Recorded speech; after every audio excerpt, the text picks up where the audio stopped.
Indonesia, negeri yang kaya akan keindahan dan sumber daya alam. Hal ini merupakan berkah yang kita dapat dari posisi geologis yang unik. Berada di antara 3 lempeng utama dunia, yaitu lempeng Australia, Pasifik, dan Eurasia. Menyebabkan Indonesia banyak memiliki gunung berapi yang aktif. Posisi Indonesia yang dilintasi oleh garis lintang dan garis bujur juga mengakibatkan Indonesia sangat akrab dengan fenomena alam yang kadang ekstrim.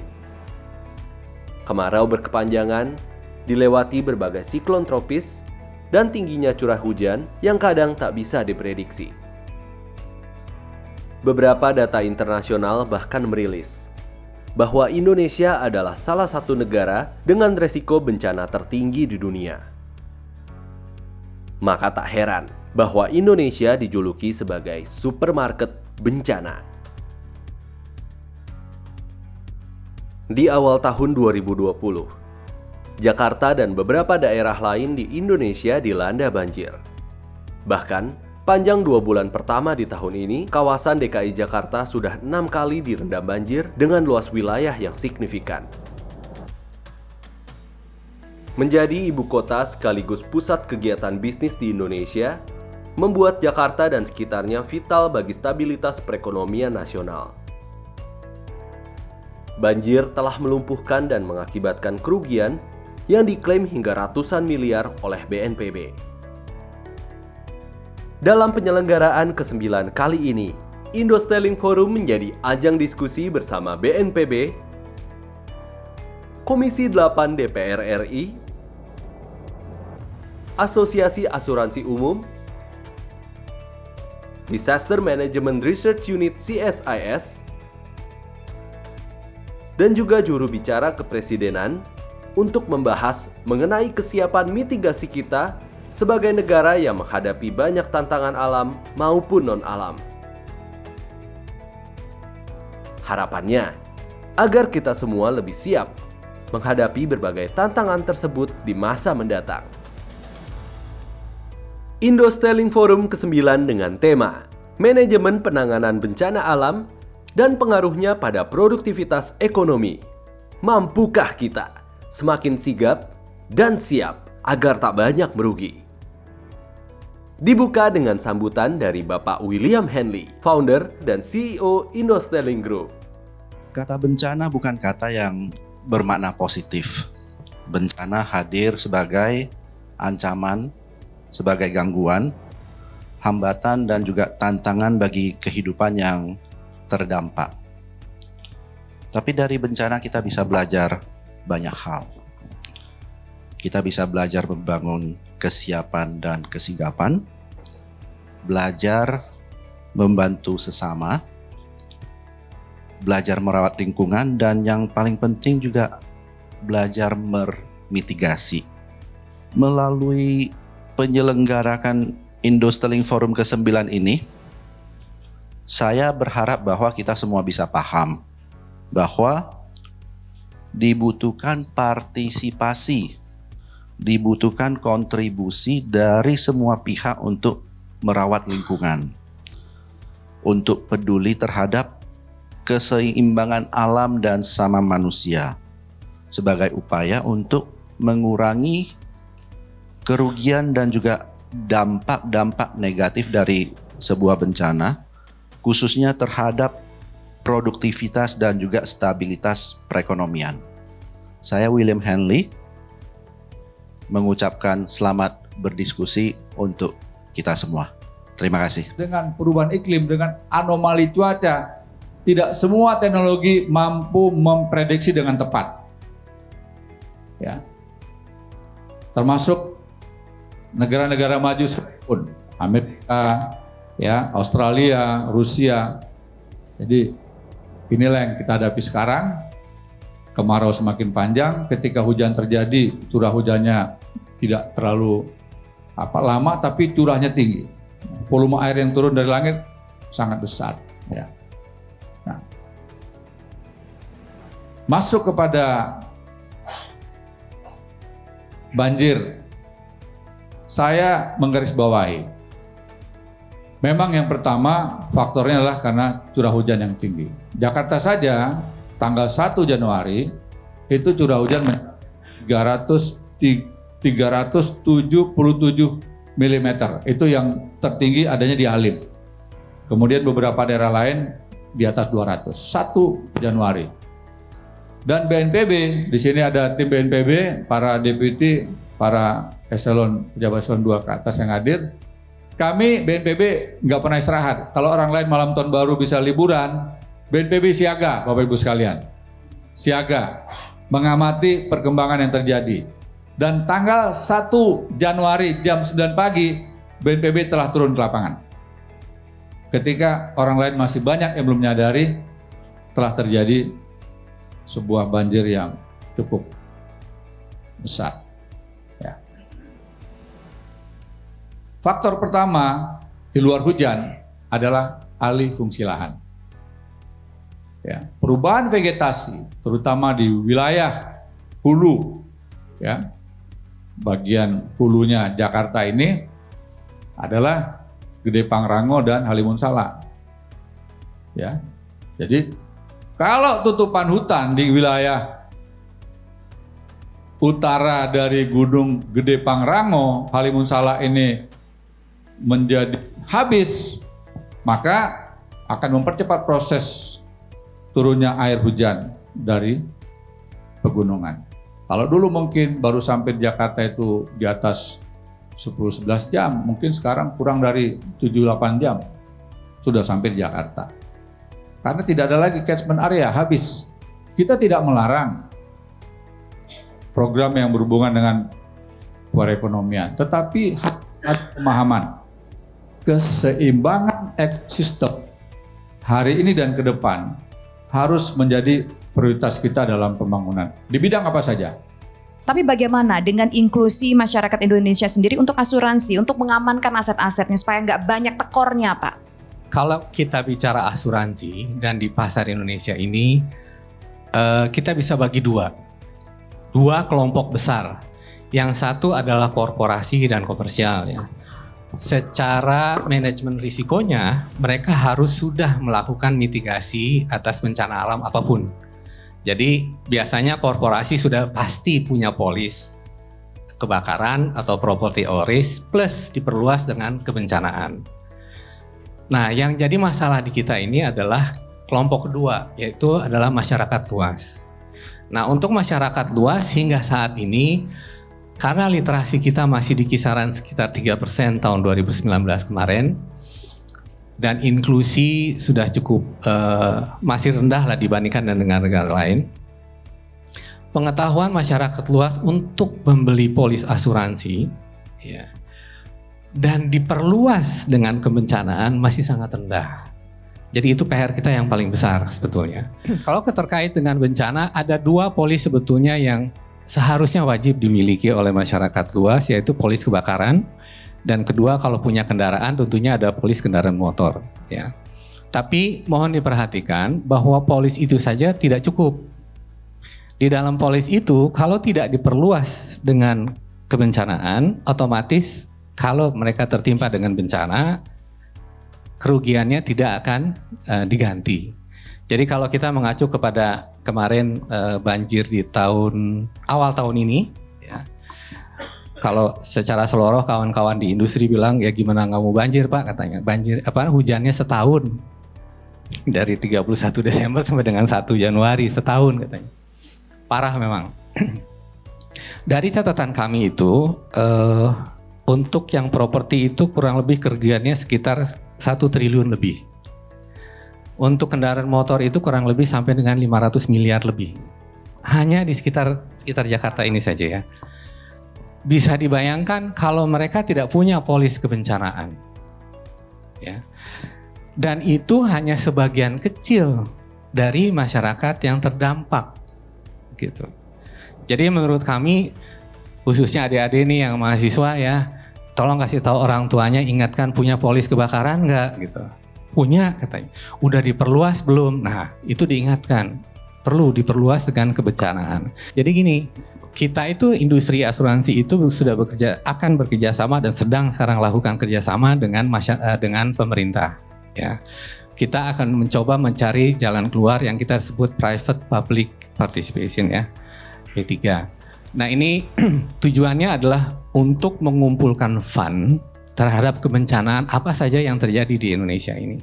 Kalau kita bicara gap antara kerugian ekonomi yang terjadi secara rata-rata setiap tahun itu kurang lebih sekitar 20 triliun setiap tahun. Sementara pemerintah itu mencadangkan penggantian itu kurang lebih reserve di dana pemerintah itu kurang lebih sekitar 3 sampai 4 triliun. Jadi ada gap.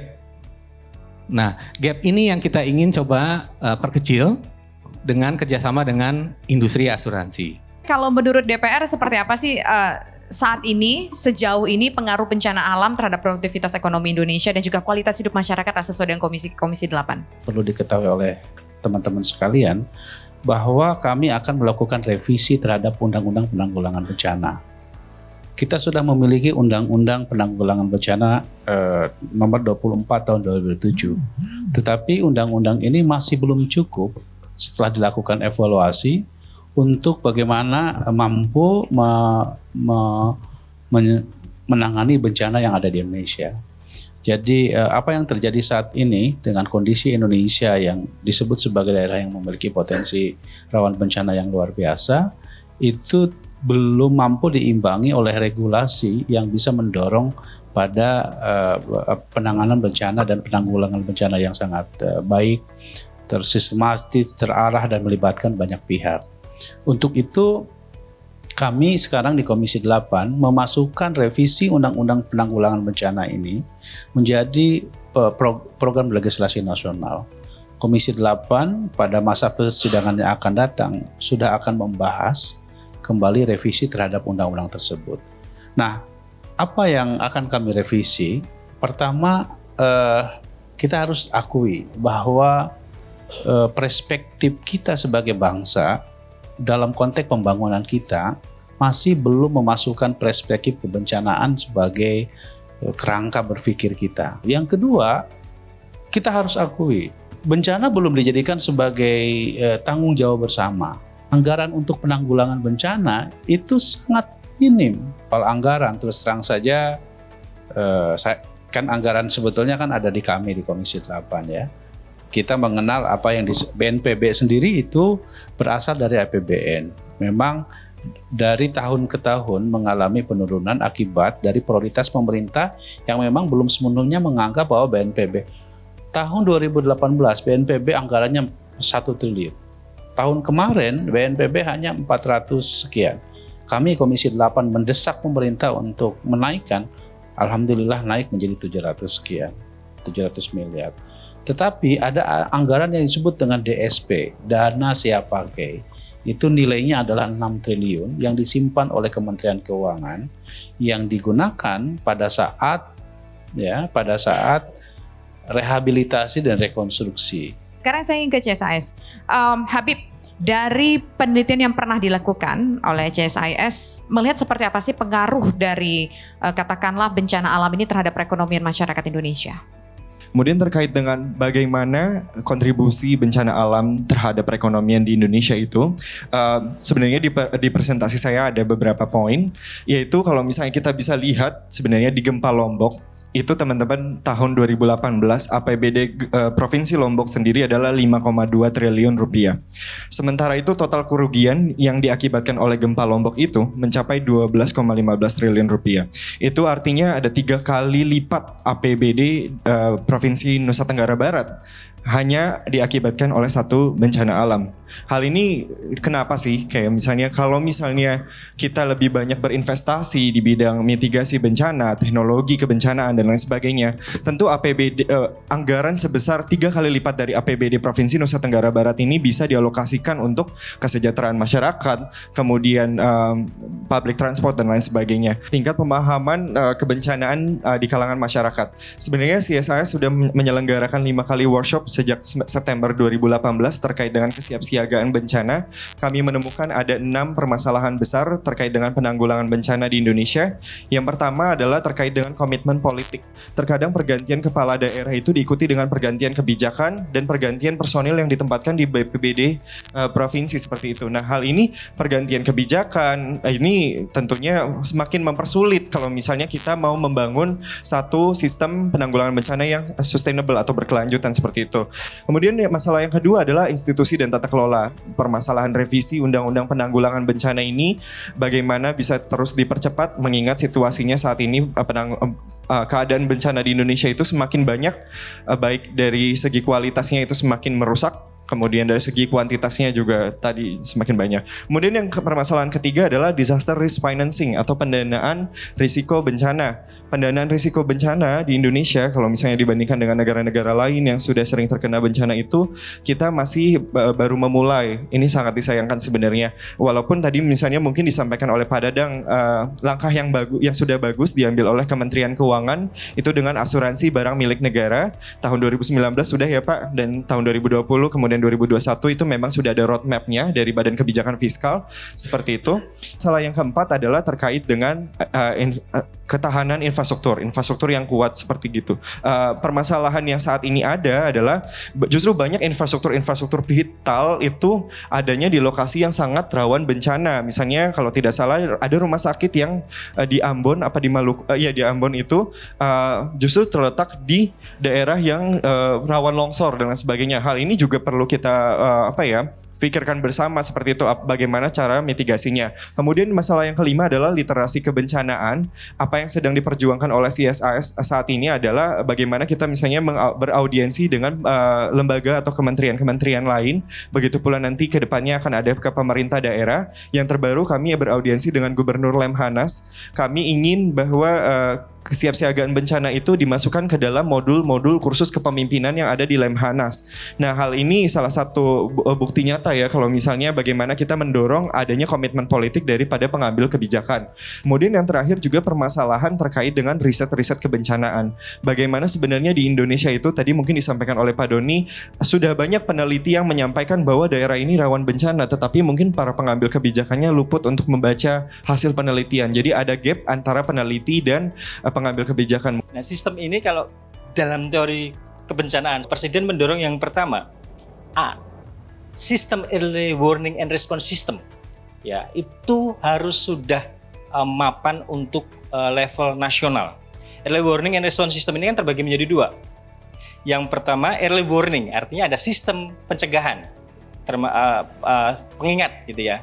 Yang di dalamnya nanti ada sistem mitigasi gitu ya, kemudian perencanaan desain tata kota yang itu anti banjir katakanlah seperti itu, kemudian masyarakat kota yang siap dengan ketika ada musibah bencana alam apapun, entah itu banjir, entah itu gempa bumi, mereka tahu apa yang harus dilakukan. Aspek yang kedua adalah aspek penanganan ya, response system saya pikir secara teoretik di sini sudah paham semua. Namun memang ada satu persoalan yang terkait dengan desain institusi ini, yaitu adalah koordinasi yang bersifat peran politik antara pemerintah pusat dan pemerintah daerah.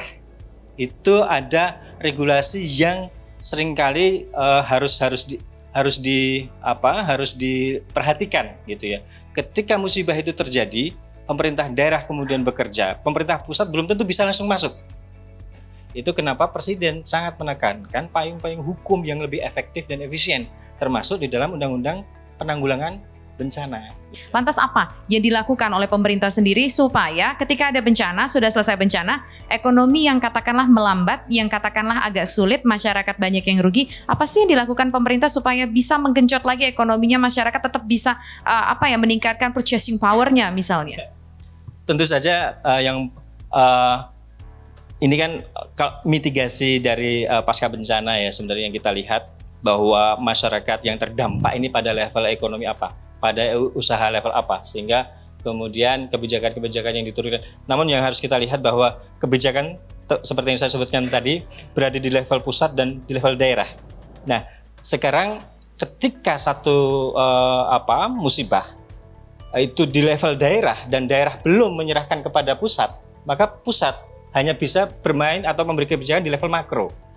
Saat ini misalnya Kemenpar dengan berusaha di saat bersamaan kita menghadapi virus Corona 19, COVID-19 ini ya, kita ingin masyarakat kita selamat, semuanya terlindungi. Pada saat bersamaan kita ingin menjaga pertumbuhan ekonomi itu tetap terjaga. Itu bukan pekerjaan yang mudah.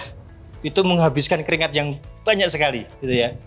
Nah, ini beberapa hal yang harus kita perhatikan. Namun yang jelas bahwa pemerintah mendorong proses ekonomi tetap tumbuh dengan memberikan informasi, dengan mengaktifkan sektor-sektor di kementerian, ya, Kementerian Pariwisata, kemudian Kementerian Ekonomi dan lain sebagainya. Dan itu berjalan sampai saat ini. Dan persoalan memang muncul seringkali pada level bagaimana pemerintah daerah bisa responsif terhadap kebijakan-kebijakan makro yang sudah diterbitkan. Kalau pemerintah pusat sudah mengeluarkan kebijakan-kebijakan, pemerintah daerah harusnya bisa segera merespon itu. Assalamualaikum warahmatullahi wabarakatuh. Nama saya Dinda Maya Safira dari Universitas Said Jakarta. Bersumber dari mana dana yang akan dialokasikan untuk pemulihan ekonomi pasca bencana, terutama untuk pembangunan infrastruktur dalam mendukung perekonomian. Sedangkan yang saya baca dari salah satu web blog itu, menurut Ibu Sri Mulyani itu pemerintah masih bergantung terhadap APBN negara. Presiden menggunakan istilah kolaboratif. Sebenarnya ini era kolaboratif gitu ya. Masyarakat digital sekarang era milenial apalagi gitu. Jadi ada juga istilah kreatif finance, ya. Jadi ketika kita ingin membangun satu perekonomian pasca musibah misalnya, maka itu tidak bisa hanya di tangan pemerintah. APBN kita terbatas juga, gitu kan? Bisa diambil dari kerjasama dengan pihak-pihak swasta yang mereka berkontribusi. Dari sisi pemerintah adalah menyediakan kebijakan yang bisa mendorong. Misalnya dulu Menteri Keuangan mengeluarkan kebijakan penangguhan pajak, pembayaran pajak gitu ya, kepada sektor swasta agar mereka bisa berjalan dulu. Jadi kebijakan penangguhan ini untuk meringankan bagaimana modal bisa terus berkembang, diputar. Kalau misalnya harus bayar pajak sekarang, sedangkan habis kena musibah itu pasti berat. Untuk itu ada kebijakan seperti itu. Saya Christian Nathaniel dari Universitas Nasional Jakarta. Saya ingin bertanya kepada Kang Aceh. Tadi kan ada revisi undang-undang tentang penanggulangan bencana. Yang ingin saya tanyakan adalah revisi undang-undang tersebut kapan selesai dan akan membawa kontribusi positif apa bagi kita? Jadi undang-undang prioritas kami di Komisi 8 nomor 1.